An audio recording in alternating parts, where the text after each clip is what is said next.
नमस्कार, हरियाणा विशेष में आप सभी का स्वागत है और मैं हूं आपके साथ आयुष चित्रांश।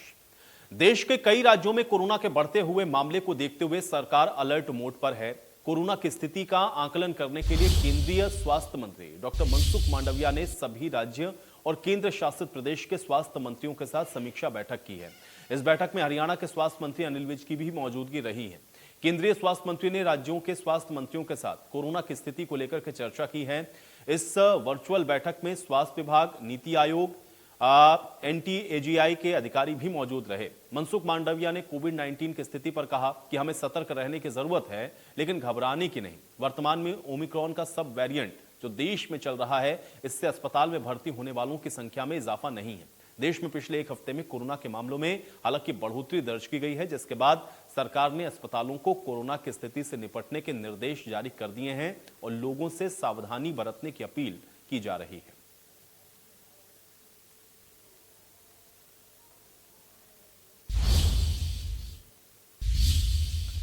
तो कोरोना को लेकर के स्वास्थ्य मंत्री अनिल विज का बयान सामने आया है। उन्होंने कहा है कि हरियाणा में कोरोना को लेकर के तैयारियां पूरी हैं और सभी विभागों को अलर्ट कर दिया गया है। विज ने यह भी कहा कि प्रदेश में सबसे ज्यादा केस गुरुग्राम और फरीदाबाद से सामने आ रहे हैं। इसके मद्देनजर दूसरे जिलों को भी अलर्ट मोड पर रखा गया है। इसके अलावा वैक्सीन खरीदने के आदेश भी दिए गए हैं। अनिल विज ने यह भी कहा कि 100 से ज्यादा लोग अगर इकट्ठा होते हैं तो मास्क लगाना जरूरी है और सभी सरकारी ऑफिस में मास्क को अनिवार्य कर दिया गया। हमारी पूरी तैयारियां हैं। कोविड एक बार फिर आया है, ये म्यूटेशन बदलकर बार बार आ रहा है और मुझे तो लगता है कि अब हमें इसके साथ ही रहना सीखना पड़ेगा। हमने अपने सारे डिपार्टमेंट को अलर्ट कर दिया है। सारी हमारी जो लैब्स हैं RT-PCR हमने हर ज़िले में लगा रखी हैं। सारी हमने दोबारा फंक्शनिंग करनी शुरू कर दी हैं और वैक्सीनेशन का मेन अब इशू है। जो फर्स्ट डोज है हम 103% लगा चुके हैं। जो सेकंड डोज है वो हम लगभग 2,30,00,000 लगा चुके हैं, तो 86%। जो प्रिकॉशनरी डोज है वो कम लगी है। तो अब हमने ऑर्डर दे दिया है बाज़ार में वैक्सीन खरीदने का। वैक्सीन आ जाएगी, जैसे ही वैक्सीन आ जाएगी लगाएंगे। और हमने देखा था कि उसमें लोगों की तीसरी डोज लगाने की रुचि कम है, तो हम जो भी वैक्सीन लगवाएगा उसको हम कोई ना कोई हेल्थ सप्लीमेंट साथ देंगे। वो हमने टीम बना दी है, डिसाइड कर देंगे बोर्नविटा देना है या कुछ और चीज़ देनी है। जहाँ हमारी हरियाणा सरकार भी बनाती है, हैफड बनाती है, हमारा जो और डिपार्टमेंट है वो भी बनाते हैं। वो हमने कह दिया है कि हर इंजेक्शन लगवाने वाले को हम एक अपनी तरफ से, सरकार की तरफ से हेल्थ सप्लीमेंट देंगे। अभी जो है, जो आज की तारीख है, तो न्यू केसेस आज 318 थे। इसमें से जो लगभग गुड़गांव और फरीदाबाद के ही जो है वो 69% है। ज़्यादा वो फरीदाबाद और गुड़गांव मैंने कह दिया। गुड़गांव के 179 है इसमें से और फरीदाबाद के 21 है। इन दोनों शहरों के ही मिला के 69%। नहीं, वो मैंने पहले दे दी। मैं किसी प्रकार का प्रतिबंध नहीं लगा रहा हूँ। मैं लोगों में कोई पैनिक क्रिएट करना नहीं चाहता हूँ। वो मैंने कह दिया कि जो हेल्थ स्टाफ है, चाहे सरकारी है चाहे प्राइवेट है, वो तो सब मास्क पहनेंगे और बाकी लोगों को जो 100 से ज़्यादा की भीड़ है उसमें मास्क लगाने के लिए जाना होगा। मैं भीड़ इकट्ठी करने के लिए मना नहीं कर रहा हूँ। मैं कह रहा हूँ कि आप करिए, अपनी जो आपकी कार्रवाइयाँ हैं, जो गतिविधियाँ वो करिए, लेकिन अगर आपकी हाजिरी 100 से ज़्यादा है तो मास्क लगाना अनिवार्य है। तो वहीं देश भर में कोरोना के केस बढ़ रहे हैं और ऐसे में इंडिया न्यूज हरियाणा ने पंचकुला CMO मुक्ता कुमार से इसी को लेकर खास बातचीत की है। उनका क्या कुछ कहना है, आइए आपको सुन पाते हैं। देश भर में कोविड का प्रकोप एक बार फिर से बढ़ता जा रहा है। अब मार्च माह की बात करें तो जहां औसतन एक दिन 1000 केस सामने आ रहे थे, वहीं अप्रैल में अब एक दिन में लगभग 4000 केसेस सामने आ रहे हैं। इसका मतलब कोविड का प्रकोप जो है वो लगभग 4 गुना तक बहुत तेजी से बढ़ रहा है। इस वक्त पंचकुला में कोविड की क्या स्थिति है और प्रशासन की तरफ से, हेल्थ डिपार्टमेंट की तरफ से क्या इंतजाम है, तमाम मुद्दों पर बातचीत करेंगे। पंचकुला की सीएमओ मुक्ता कुमार इस वक्त हमारे साथ हैं। मैम, पंचकुला में इस वक्त कोविड के केसेस का क्या स्टेटस है? देखिए, जैसे सभी जगह खाली इंडिया में नहीं, दुनिया में केसेस का इंक्रीज देखा जा रहा है कोविड का। तो हमारे यहाँ भी मतलब केसेस डेफिनेटली राइज कर रहे हैं डे टू डे बेसिस पे या एवरेज अगर हम देखें। बट स्थिति ऐसा नहीं है, अलर्ट होने की ज़रूरत है, बट पैनिक होने की कोई अभी ऐसी ज़रूरत नहीं है। मैं एज सिविल सर्जन बहुत क्लोज रिपोर्टिंग देखती हूँ डेली के कोई सिवियर रेस्पिरेटरी इलनेस के कोई केसेस हमारे पास अनड्यू एडमिशन तो नहीं हो रहे या कोई मोर्टालिटी इस तरह की रिपोर्टेड नहीं है।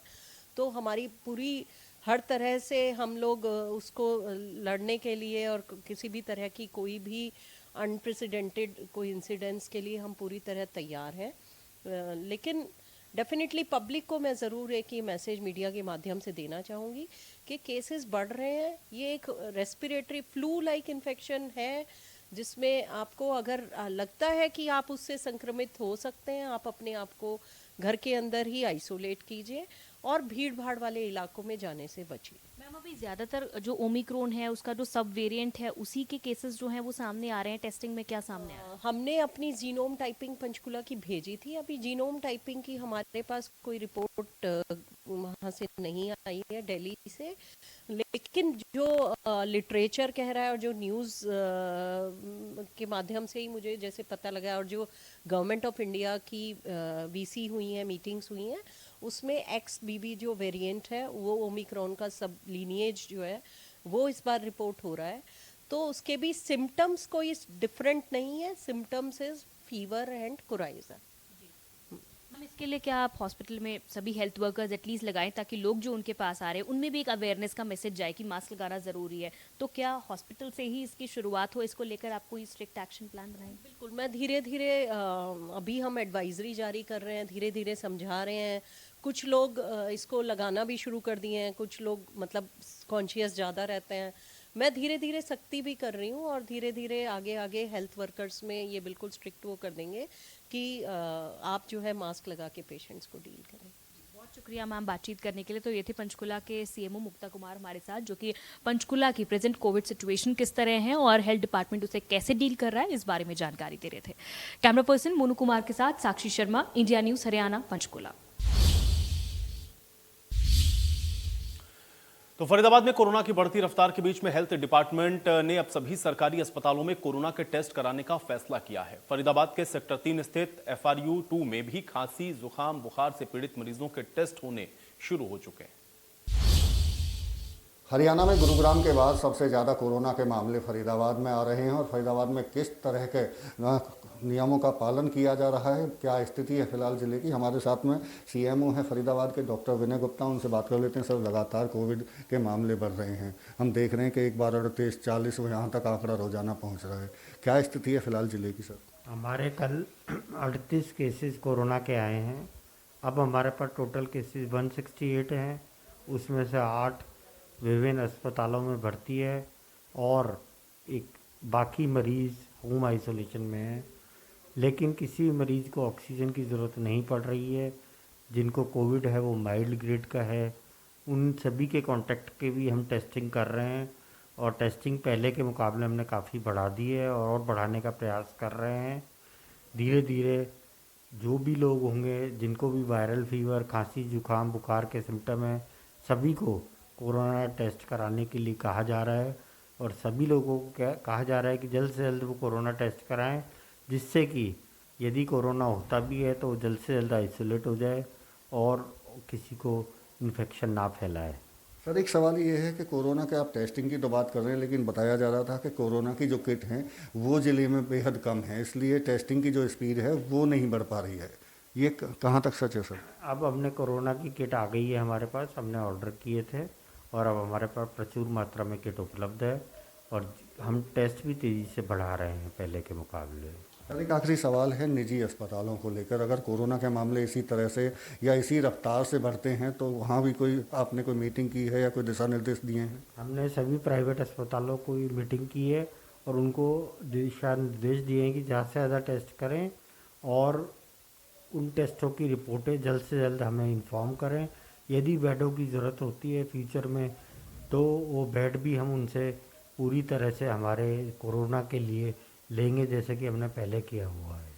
बिल्कुल, ये थे हमारे साथ में फरीदाबाद के सीएमओ डॉक्टर विनय गुप्ता, जिनका साफ तौर से कहना है कि मामले लगातार ज़रूर बढ़ रहे हैं लेकिन ऐसे कोई सीरियस केस नहीं है। ज़िले में मात्र 8 ऐसे पेशेंट हैं जिन्हें हॉस्पिटल में एडमिट कराना पड़ा है, लेकिन अभी उनकी भी स्थिति कोई बेहद खतरनाक नहीं है, गंभीर नहीं है। इसके साथ साथ में तमाम CHC PSC जितने भी सरकारी हॉस्पिटल हैं वहाँ कोरोना की टेस्टिंग भी शुरू कर दी गई है। फरीदाबाद से देवेंद्र कौशिक, इंडिया न्यूज़।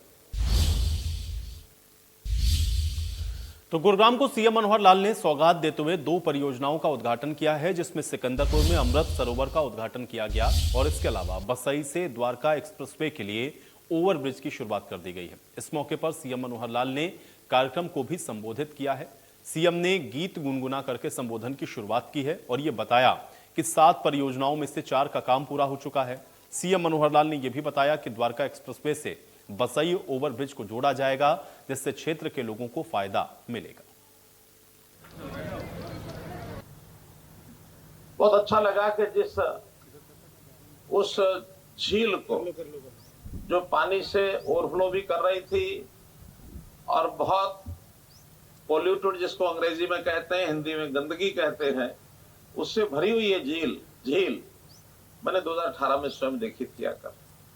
यही के लोगों ने दिखाई थी कि ऐसे हालात भी यहाँ हैं और उस समय एक इच्छा प्रकट की थी कि इसका कुछ सुंदर अच्छा हो नहीं सकता। इच्छा तो मैंने व्यक्त की थी वहां के उस समय के प्रशासनिक अधिकारियों से, लेकिन मैं आभारी हूं उन अधिकारियों का भी जिन्होंने सरकारी खजाने से पैसे न खर्च करके और एनजीओ, खास करके आयम गुरुग्राम, ये एनजीओ जो है, इस आयम गुरुग्राम एनजीओ के माध्यम से और वो जो हमारी कंपनीज हैं जो CSR का पैसा भी खर्च करती हैं, मैं यहाँ एक बात जोड़ना चाहूंगा, उनको भी करना होता है, यहाँ नहीं करते कहीं और करते, लेकिन इनके कहने पर एक सुंदर उन्होंने काम कर दिया। ऐसे सभी कॉर्पोरेट जगत को, एनजीओ आयम गुरुग्राम को, प्रशासनिक अधिकारियों को और खास करके यहाँ के सिकंदरपुर के गांव के जो लोग और आसपास के जो सेक्टर्स के लोग, उन सबको बहुत बहुत बधाई देता हूं कि एक बहुत सुंदर एक प्रोजेक्ट यहाँ जो किया गया है, जिसका आज उद्घाटन हुआ है। ऐसा ही दूसरा प्रोजेक्ट जो है आज वो शुरू किया गया है, वो है ROB, जो उमंग भारद्वाज चौक से और जो सड़क द्वारका एक्सप्रेसवे को जाती है और रास्ते में रेलवे लाइन को भी पार करती है, उस ये जो ROB है और उसकी जो सारी रोड है वो भी बनकर के तैयार हो जाएगी, हो ही गई है। तो वहां से थोड़ा सड़क का एक टुकड़ा बीच में बचा है, वो पूरा होते ही सीधा उमंग भारद्वाज चौक यानी हीरो होंडा चौक से उमंग भारद्वाज और उसके बाद सीधा द्वारका एक्सप्रेस के साथ जुड़ जाएगा। एक प्रकार से इस क्षेत्र के लोगों को उसका काफी लाभ होगा, इधर से सीधा और द्वारका एक्सप्रेसवे जाने का एक मार्ग सब लोगों को मिल जाएगा। और न केवल वहीं तक, बल्कि यही सड़क आगे सेक्टर 102 में जो डिवाइडिंग रोड है वहां से निकलेगी और वो सड़क भी आगे एक नेशनल हाईवे का प्रोजेक्ट है जो बाड़सा यानी कैंसर हॉस्पिटल है वहां से, और केएमपी जो हमारा रोड है बना हुआ आउटर, जिसको कहेंगे पलवल मानेसर और कुंडली, वो जो सड़क है उसके साथ सीधा इसका लिंक बनता है। तो एक प्रकार से बहुत महत्वपूर्ण ये लिंक उस रोड का बना है और उसकी भी 114 करोड़ रुपए की लागत का वो प्रोजेक्ट है। इस उद्घाटन के अवसर पर इसमें भी मैं पूरे इस क्षेत्र के लोगों को बहुत बहुत बधाई और शुभकामना देता हूं। हमारे इस सारे सिस्टम में जो CSR है, कॉर्पोरेट सोशल रिस्पॉन्सिबिलिटी, इसके अपने बहुत बड़े उपयोग भी हैं, बड़ा महत्व भी है। और हमने तो इसमें प्रदेश सरकार की ओर से एक ट्रस्ट भी बनाया है, CSR ट्रस्ट। और CSR ट्रस्ट के माध्यम से जितनी कंपनीज हैं वो बड़े बड़े काम करने के लिए तैयार हैं। बहुत बड़ा पैसा ऐसा कंपनीज के पास होता है जो कहते हैं हमको, जैसे इसका नाम है कॉर्पोरेट सोशल रिस्पॉन्सिबिलिटी, जो सामाजिक दायित्व है ऐसे हमारे कॉर्पोरेट जगत का, उस सामाजिक दायित्व को एक प्रकार से लगाने का उनका जो दायित्व उसके लिए लगाया जाता है, उनके अपने प्रॉफिट में से लगाया जाता है। ऐसे ऐसे प्रोजेक्ट जिसकी बहुत बड़ी आवश्यकता है, सरकार तो अपने पास से काम करती ही है, लेकिन साथ में और जो काम गति से कराए जा सकते हैं तो इनके माध्यम से कराते हैं। इन्होंने जैसे ये प्रोजेक्ट किया है, ऐसे 7 प्रोजेक्ट इन्होंने अपने हाथ में लिए हुए हैं। 4 तो जिसमें से पूरे हो चुके हैं, Badshahpur drain eco corridor, Chakarpur Wazirabad mobility corridor, biodiversity park और आज ये सिकंदरपुर पहाड़ी रिस्टोरेशन ऑफ, इनके 42 करोड़ रुपए का ये काम पूरा हो चुका है।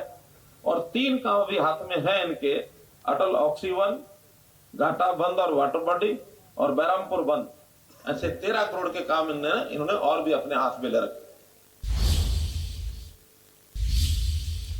तो लंदन में करण कटारिया के साथ प्रताड़ना के मामले में इंडिया न्यूज हरियाणा की खबर का बड़ा असर देखने को मिला है, जहां पर सीएम मनोहर लाल शुक्रवार को इस मामले को लेकर करण कटारिया के घर पहुंचे और उन्होंने करण कटारिया के परिवार वालों से मुलाकात की है। इस दौरान सीएम मनोहर लाल ने परिवार को यह भरोसा दिया है कि वो सभी संभव मदद को करेंगे। सीएम ने यह भी कहा कि हमने वहां के डायरेक्टर को पत्र लिखा है, जिसके बाद उन्होंने इस मामले में जांच का आश्वासन दिया है। सीएम ने यह भी कहा कि हमने लंदन में करण की सुरक्षा को लेकर के भी बात की है। आपको बता दें कि करण को LSE के छात्र संघ चुनाव में नस्ल भेदी बताकर के अयोग्य घोषित कर दिया गया था। इसके बाद इंडिया न्यूज हरियाणा ने प्रमुखता के साथ इस मुद्दे को उठाया था। करण कटारिया ने लंदन से इंडिया न्यूज को अपनी आप बीती बताई थी। जैसा हमको पता है कि करण कटारिया समय स्टूडेंट है, लॉ के यूके में पढ़ाई कर रहे हैं और उन्होंने अपने वहाँ छात्र संघ के चुनाव के लिए फॉर्म भरा था, लेकिन वहाँ की जो छात्र यूनियन के लोगों के अपने को जो नियम रहे होंगे उसमें जो भी रहा होगा, उन्होंने उनका जो नामांकन है वो कैंसिल कर दिया, रद्द कर दिया। और जो कारण बताया गया वो बहुत ही हल्की सोच इसमें से ध्यान में आती है कि रंग भेद के कारण से और उसके नामांकन पत्र को दाखिल रिजेक्ट किया गया है। इसका हम लोगों ने यहाँ से ही विरोध किया। मैंने स्वयं वहाँ के जो हाई कमिश्नर को पत्र लिखा था और उन्होंने परसों उसको वापस जवाब भी दिया कि हम इस प्रकार का नहीं होने देंगे, इसकी इंक्वायरी करेंगे। और इंक्वायरी के लिए भी हमने उसमें लिखा है और साथ में उसकी करण कटारिया की सुरक्षा के लिए पूरी व्यवस्था की जाए, ऐसा भी हमने लिखा। उन्होंने आश्वासन दिलाया है कि सुरक्षा रखेंगे, उस पर जांच भी करेंगे। मैं समझता हूँ कि हाई कमीशन और वहाँ की सरकार इस बारे में करेगी, किसी प्रकार का कोई भी सुरक्षा में चूक के न रहे, पूरा बंदोबस्त से करेंगे। तो आज उसी संदर्भ में के माता जी, उनकी बहन और उनके परिवार के अन्य लोग उनसे मैं मिलने के लिए आया था और उनको मैंने विश्वास दिलाया कि हम पूरी मदद करेंगे हमेशा किसी प्रकार। हरियाणा में मुख्यमंत्री मनोहर लाल से की जाने वाली शिकायतें अब ट्रैक हो सकेंगी। दरअसल मुख्यमंत्री मनोहर लाल ने इसके लिए जन संवाद पोर्टल की शुरुआत की है। जन संवाद पोर्टल के जरिए शिकायतों को अब ट्रैक किया जा सकेगा। मुख्यमंत्री को मिलने वाली सभी शिकायतों के समाधान के लिए पोर्टल पर नजर रखी जाएगी। इस पोर्टल के जरिए हरियाणा के लोग अपनी मांग और सुझाव भी सरकार को दे सकेंगे। वहीं जन संवाद पोर्टल के शुभारंभ के बाद सीएम मनोहर लाल ने सहयोग राशि देने वालों को उपहार बांटे। आपको यह भी बता दें कि उपहार पोर्टल के जरिए सीएम को मिले उपहारों की ऑनलाइन बिक्री की गई थी। प्रधानमंत्री नरेंद्र मोदी से प्रेरणा लेकर सीएम मनोहर लाल ने यह उपहार पोर्टल बनाया था। पहली बिक्री में सरकार को 51 उपहारों के लिए 1,14,95,000 रुपए डोनेशन मिला। उपहारों की नीलामी से सीएम की 3D प्रिंटेड प्रतिमा 21 लाख रुपए की सहयोग राशि मिली। इस मौके पर सीएम ने कहा, डोनेशन की राशि मुख्यमंत्री राहत कोष में जमा की जाएगी। इस राशि का इस्तेमाल प्रदेश के जन कल्याण के कार्यों पर खर्च होगा। इसके साथ ही जल्द ही उपहारों की नीलामी का दूसरा चरण भी शुरू किया जाएगा।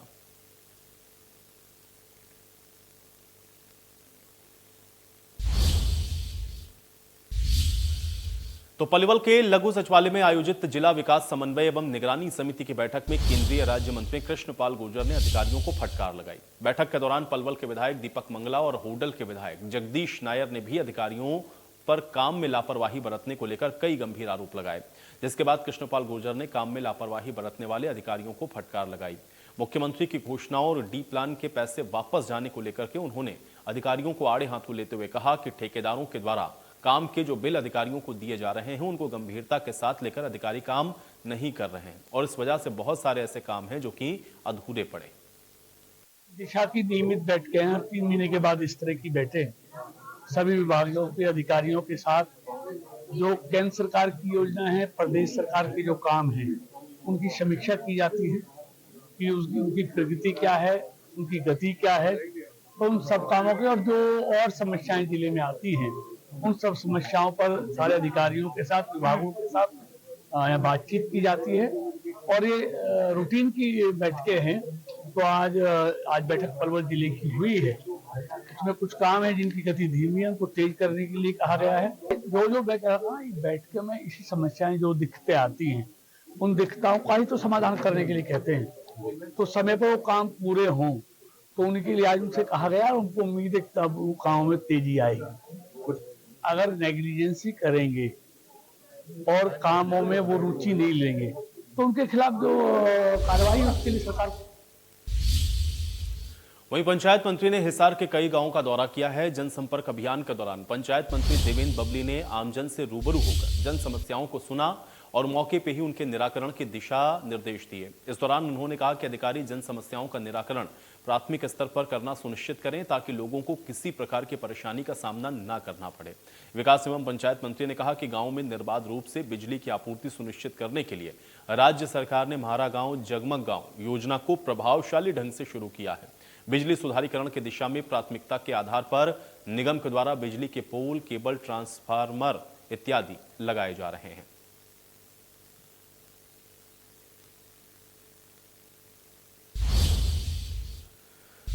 निकाय मंत्री कमल गुप्ता ने हुड्डा के पोर्टल की सरकार वाले बयान पर पलटवार करते हुए कहा कि भूपेंद्र हुड्डा पोर्टल को कोसते इससे पहले उनको इसकी कमी बतानी चाहिए। आज का युग डिजिटलाइजेशन का है और बीजेपी सरकार ने कांग्रेस सरकार से ज्यादा मुआवजा किसानों को दिया है।